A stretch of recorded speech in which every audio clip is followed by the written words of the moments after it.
첫 번째 시간에 이제 우수 사례 보셨고요. 균특회계라는 것의 개념에 대해서 한번 설명을 드리고 많이 헛갈려 하시고 궁금해하는 거 위주로 다시 한번 정리를 해드리는 시간으로 이제 진행을 하겠습니다.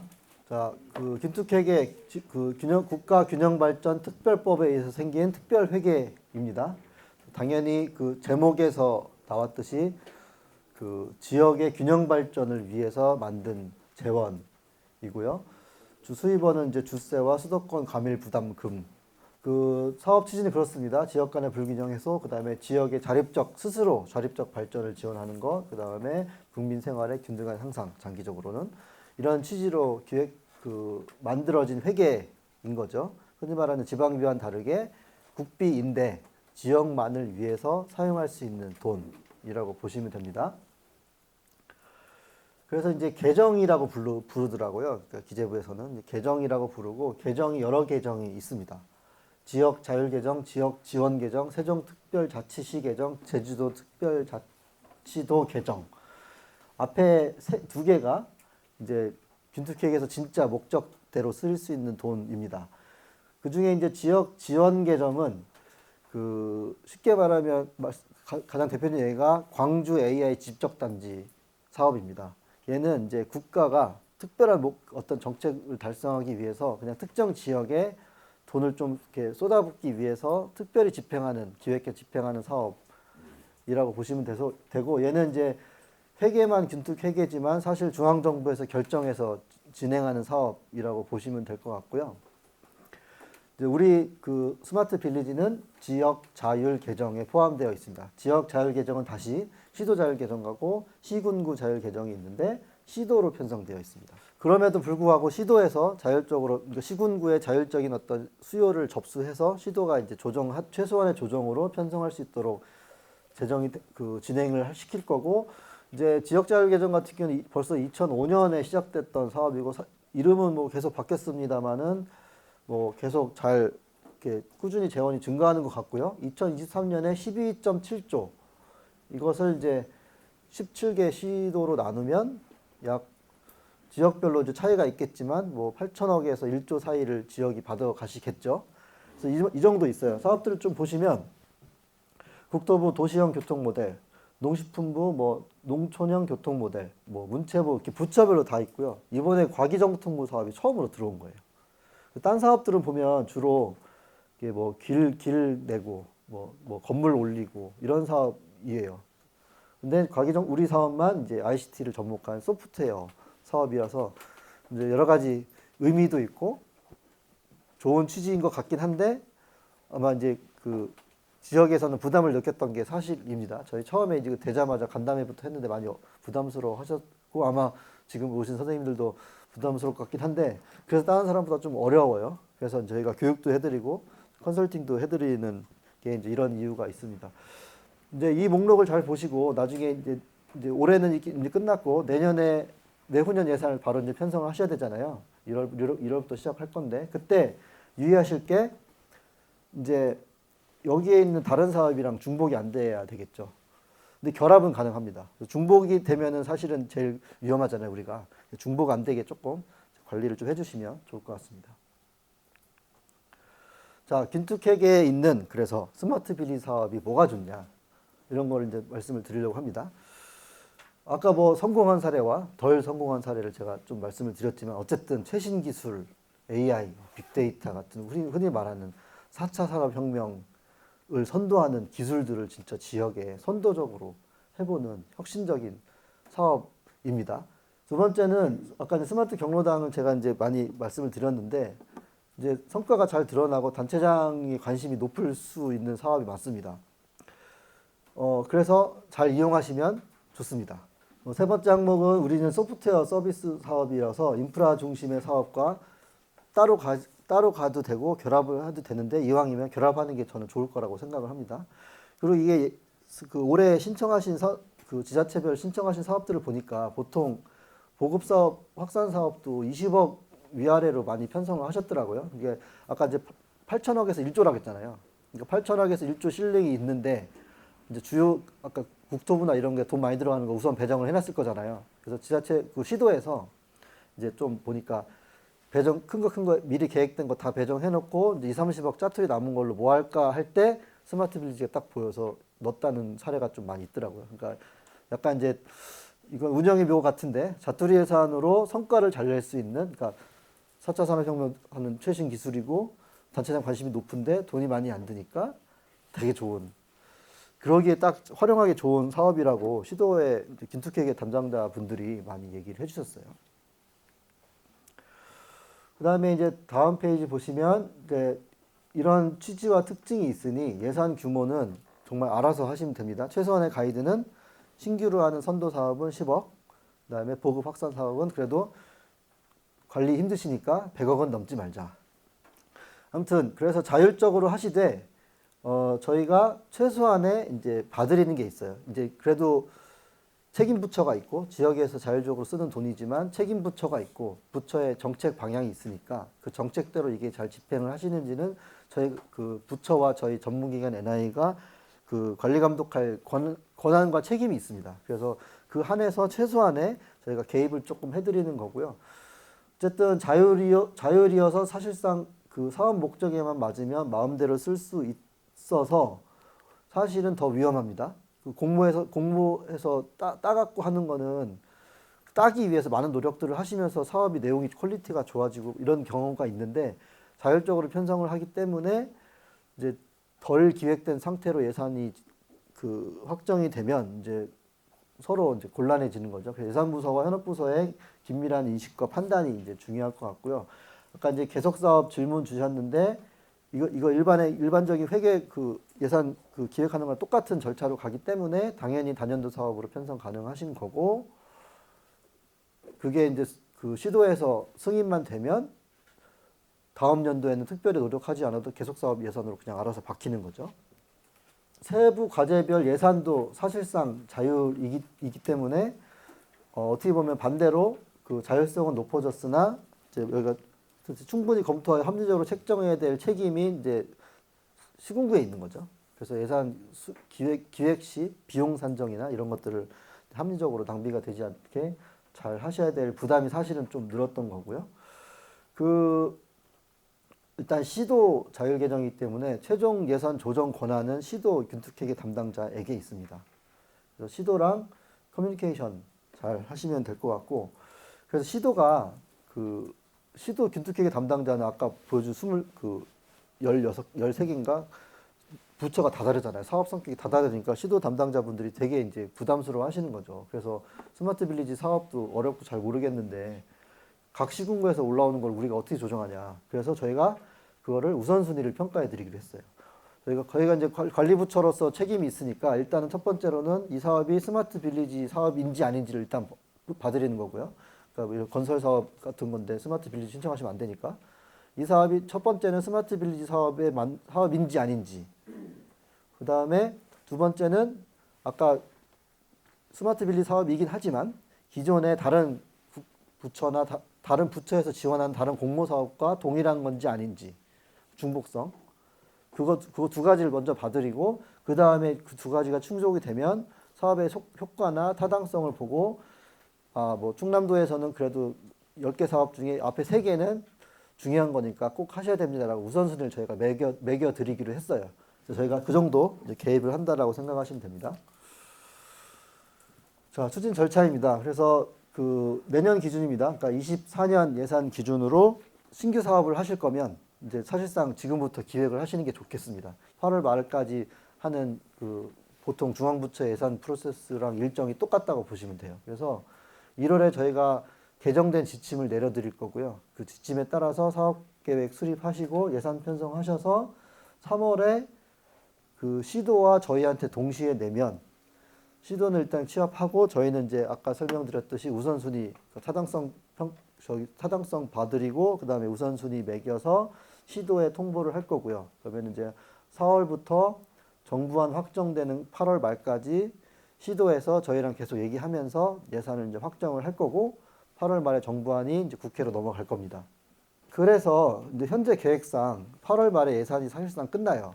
그렇죠? 그러면은 똑같아요.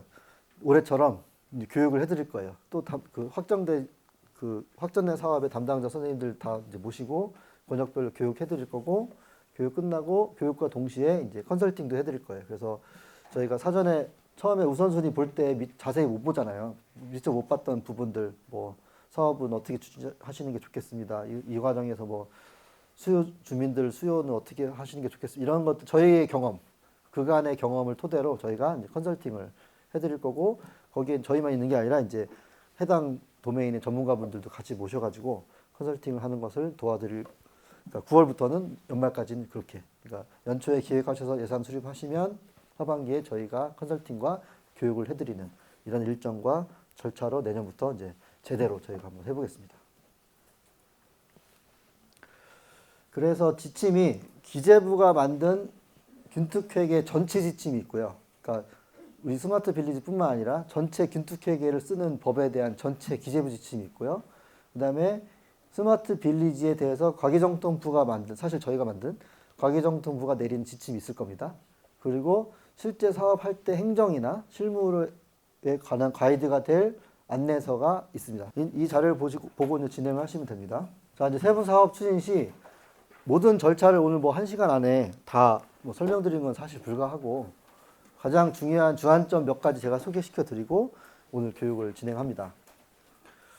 자, 이제 아까 행정 예산 수립하는 프로세스는 설명을 이제 드렸고 여기 보시는 그림은 이제 여러 선생님들이 이제 스마트 빌리지 한 사업을 뭐 기획을 한 다음에 시작부터 끝까지 전체 모습을 보여주는 절차도라고 보시면 됩니다. 그래서 자, 기획 단계입니다. 그 단계 큰 마일스톤 위주로 한번 설명을 드려볼게요. 기획이 제일 중요해요. 기획이 진짜 중요해요. 아까 세 가지 제가 말씀드렸죠. 세 가지뿐만 아니라 성공 요인은 더 많겠죠. 이 잘못 기획된 사업은 아예 하면 안 되잖아요. 그래서 기획이 진짜 중요한 거고 이런 사례 많이 보시고 저희 사업뿐만 아니라 다른 정보화 사업에 지역에서 했던 다른 정보화 사업도 많이 찾아보시면서 그러니까 선생 담당하는 그 부서에 해당하는 현안에 당연히 그 현안에 대해서인 거죠. 많이 찾아보시고 다른 사업에서 그러니까 NI 사업뿐만 아니라 뭐 중기청 뭐 이런 데서 했던 사업 중에 괜찮은 거 있으면은 갖고 와서 하시면 돼요. 아, 우리 지역에 진짜 필요한 거다라고 생각하신 거를 찾아서 갖고 와서 이제 우리 지역에 어떻게 접목할지를 고민하시면 되는 거죠. 그래서 기획을 하고 그 다음에 기획하면서 이제 예산을 넣어야 되니까 비용 산정을 해야 되는 거죠.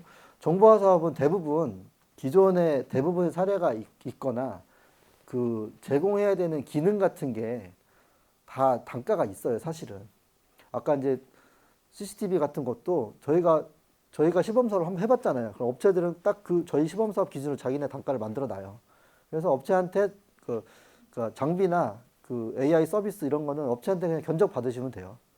그래서 그렇게 이제 비용 산정하시면 되고, 다행히 이제 그 비용에 제반 행정 비용이랑 뭐 위탁 같은 거 하실 거면 위탁 비용 이런 건 다 포함해서 예산 짜시면 돼서 어쨌든 기존 사례를 참고로 예산 짜는 거는 어려우지 않을 거라고 이제 저희가 생각을 하고 그렇게 해서 아까 설명드렸듯이 이제 시도한테 신청해서 시도한테 우선순위 받아서 최종 예산이 되면은 이제 사업 계획이 확정이 되는 단계인 거고요. 그 다음에 이제 예산 이제 확정됐으니까 이제 사업 준비하셔야 되는 거죠. 이제 프로젝트 준비를 하시는 거고 팀을 짜셔야 되는데 지금 이제 여기 정보 담당관실에서 오신 선생님들 계시고 각 현업 부서에서 뭐 복지나 노인 돌봄이나 현업 부서에서 오신 선생님 섞여 있잖아요. 저희가 추천드리는 거는 정보 담당 부서랑 그 현업 부서가 같이 추진 체계를 좀 마련해 주십사. 한 부서에서만 독자적으로 하면은 대부분의 경우 덜 성공했습니다. 대부분 작동하지 않거나 현업 부서에서 인수를 거부하거나 사업이 막 산으로 가거나 그런 경우가 좀 많았습니다. 그래서 내부적인 추진 체계, 그러니까 공무원 조직 내부적인 추진 체계를 먼저 어떻게 하실지를 긴밀히 협의하셔서 정해서 결심을 받아 놓으시고요. 그 다음에 이제 그 사업을 수행할 기업을 선정하시면 되죠. 방식은 이따가 설명을 드리겠지만 직접 발주하셔서 다 하셔도 되고 어디 위탁하셔도 되고 그렇습니다. 이때 기획부터 예산 확정해서 준비할 때까지가 제일 어려운 거잖아요. 안 해본 길을 가야 되고 그렇잖아요. 제일 어렵잖아요. 혼자 하지 마시고 저희랑 상의하시고 그 다음에 외부 전문가도 상의하시고 지역의 ICT 기관들도 활용하세요. 웬만하면은 그 지역의 ICT 기관을 활용하셔서 좀 장기적으로는 이렇게 해서 지역의 ICT 기관 역량이 올라가 주면은 나중에 이 사업 다른 거 하실 때 되게 좋을 거예요. 그러니까 그렇게 한번 고민을 해봐 주세요. 그다음에 구축은 이제 흔히 말하는 프로젝트 관리라는 절차를 따라갑니다. 그래서 우리 건설해 보시면 그 건설 용역 같은 거 하면 뭐 이제 일정 원가 뭐 인력 뭐 이렇게 쭉 관리하는 기법들이 있어요. 정보화 사업도 거의 똑같이 그 로직을 가지고 관리하도록 되어 있습니다. 그래서 그걸 이제 프로젝트 관리 기법이라고 하는데 그걸 오늘 이 다음 시간에 대략적으로 배우실 거예요. 그래서 감을 잡아 놓으시고 프로젝트 관리를 이제 하시면 되고 이것도 절대 혼자 하지 마세요. 그 위탁기관이나 전문 프로젝트 관리하는 데를 같이 뭐 발주를 하든 해서 그쪽에 조금 넘기세요. 그렇게 하시면 좀 나아요. 네, 준공되면 이제 이관 받아서 이제 운영을 하시면 될 것 같고요. 요즘은 보통 클라우드로 많이 하니까 클라우드가 이제 거의 의무화되고 있습니다. 그래서 그 현업부서는 실물 장비를 아마 못 보실 거예요. 그 특히 뭐 AI 같은 거는 현장에서 작동하는 AI 그 뭐 카메라 이런 것만 있지 실제 막 컴퓨터 이런 건 아마 안 보일 거예요. 다 클라우드에 올라가 있습니다. 그 지역별 클라우드 센터에 들어갈 수도 있고 민간 클라우드를 쓸 수도 있고 하여튼 장비는 아마 안 보일 거예요. 일단은 그렇게 되면은 그 클라우드에 올라가는 장비를 기본적으로 통합해서 관리해주는 부서가 있습니다. 대부분 시도에도 있고 아마 시군구에는 없지만 시도에는 보통 정보화 부서에서 그걸 관리를 해주니까 그쪽이랑 연결을 해서 이제 운영 준비를 하시면 될 것 같고 이제 운영 이제 하시면 됩니다. 그렇죠? 이제 운영하고 성과 관리하시고 하다가 이제 필요 없으시면은 또 적법한 절차에 따라서 이제 폐기하시면 됩니다. 폐기는 전자정부 쪽에 지침이 있습니다. 그거에 따라서 이제 필요 없으면 폐기하시면 됩니다. 자, 이렇게 이제 라이프 사이클이 돌아갑니다. 주안점 몇 개만 좀 더 이제 이제 설명을 드릴게요. 첫 번째 기획을 하실 때 아까 성공 사례들에 보시면 아까 주민이 만족해야 된다. 그다음에 주민이 참여해야 된다. 이런 말씀을 중간에 조금씩 드렸습니다. 그래서 기획하실 때 뭐 솔직히 다른 사업은 안 그런 사업이 어디 있겠습니다만은 특히 얘는 어려운 그러니까 최신 기술을 대부분 이제 디지털 역량이 낮으신 어르신들이나 취약계층이 사용하는 경우가 많기 때문에 그분들의 의견 내지는 필요성 이런 것들을 충분히 확인하고 협의하시고 실제 문제가 뭔지를 현장에 가서 보시고 사업 기획을 하시는 게 좋겠다. 그래서 그 현장 중심, 수요 중심 계속 반복되는 말이에요. 우리가 항상 우리 공무원 저희도 공조직이잖아요. 공무원 뭐 탁상 행정 욕 많이 먹잖아요. 그러니까 우리가 알지만 실제 실행은 어렵잖아요. 근데 정말 우리 스마트 빌리지는 진짜로 관스럽게 하시면 안 됩니다.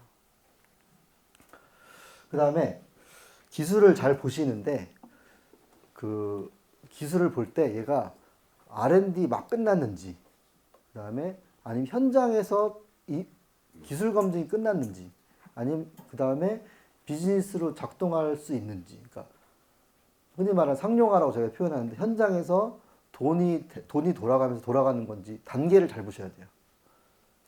그래서 R&D 끝난 거를 바로 보급하시면 그러니까 결론은 R&D 막 끝난 거를 완성된 줄 알고 보급하시면 안 되는 거예요. 그러니까 이게 기술이 우리 그 탁상 만들거나 책상 만드는 것처럼 ICT 기술을 한 번에 딱 설계 끝나고 바로 만들면 바로 현장에 쓸 수 있는 게 거의 없어요. 그래서 이제 앞으로 스마트 빌리지가 이제 균투케계로 편입돼서 사업 규모가 커지니까 업체들이 많이 찾아오실 거예요. 특히 정보화 담당 부서로 엄청 찾아올 거예요. 그럼 정보화 부서에서 아니 현업부서도 오겠죠. 오면은 거기서 제안하는 기술이 하드웨어건 소프트웨어건 뭐든 어느 단계인지 잘 보시고 우리 사업에서는 웬만하면 2단계 검증된 거를 하시면 되고 선도적으로 좀 해보고 싶은 것 중에 R&D 막 끝난 거 있으면은 이제 현장에서 잘 작동하도록 설계를 잘 하셔야 됩니다. 이런 사업의 기술의 어떤 발전 단계를 고려해서 사업 기획과 예산을 편성하시는 게 좋겠습니다. 사업비는 이제 그 국비지만 지자체에서 자율적으로 편성하는 거니까 쓰는 방법도 자율적이겠죠, 당연히. 그 지자체 내규에 따라서 돈 쓰시면 되는 거고요. 직접 하시는 경우는 직접 이제 뭐 발주하시고 하는 경우가 있고 아까 말씀드렸듯이 이게 이제 어려우니까 혼자 하지 마시고 이제 전문기관에 위탁을 하셔도 됩니다. 근데 장단점이 있어야 되겠죠. 그래서 그렇게 하는 거고 실제 이제 사업을 내보낼 때는 기업이 들어와야 되잖아요. 기업이 들어오는 방법도 두 가지가 있습니다. 보통 말하는 조달 발주 그다음에 콘소시엄 공모 두 가지 방법이 있는데 조달 발주는 이제 우리가 스펙 하나하나를 명확히 다 정해가지고 확정된 그 RFP를 만들어서 조달청이나 아니면 그 계신 그 발주 부서에 제출을 하면 거기서 이제 발주를 해주는 방식인 거고 공모는 이제 그 기업이나 기업 지역에 있는 기관이나 다른 연구소, 대학 등이 같이 팀을 꾸려서 그 팀이 제안을 해서 그 팀에게 돈을 주는 발주랑은 조금 다른 프로세스. 저희가 흔히 말하는 국비 공모 사업 이거거든요. 그래서 이게 마찬가지로 이제 실제 그 이거를 수행할 전문 기관을 뽑을 때는 또 두 가지 방법으로 장단점을 고려하셔서 진행을 하시면 됩니다. 자, 이제 성과 관리입니다. 그 자율 계정이지만 책임 부처가 있어서 최소한의 성과 관리를 해야 된다라고 말씀을 드렸고, 저희와 부처는 전체 사업에 대한 종합 분석을 해야 될 의무가 있습니다. 그러니까 시도는 비투텍의 전체 총괄이기 때문에 그 지역의 전체 성과랑 전체 실적을 관리를 해야 되기 때문에 아마 저희가 시도한테 뭐 올해 1년 동안 했던 사업 사업별 성과 제출하세요라고 저희가 시도에 요청을 드릴 거고, 시도는 다시 이제 시군구에 해당 사업 관계자에게 뿌리겠죠. 그다음에 시군구는 당연히 이제 사업을 잘 하시면 되는 겁니다. 그래서 성과 지표도 조금씩 다를 거예요. 저희 부처랑 NI는 이제 이 사업의 전체 파급 효과에 대해서 주로 관리를 할 거고, 광역 단위에서는 이제 지역 특성을 고려한 그 지표 같은 걸 좀 만들어 가지고 관리를 할 거고, 이제 시군구에서는 각 수행 사업에서의 실제 효과가 뭔지 이런 것들을 각각 레벨이 다르게 관리를 하시면 되는데, 당연히 이게 서로 상호 연계가 되어 있어야 되겠죠. 그 연계고리를 잘 만드는 것도 이제 중요하다고 볼 수 있고요. 그래서 흔히 말하는 성과지표 설정 원칙 같은 게 좀 방법론으로 있어요. 이제 차차 이제 하나씩 읽어보시면 될 것 같고요.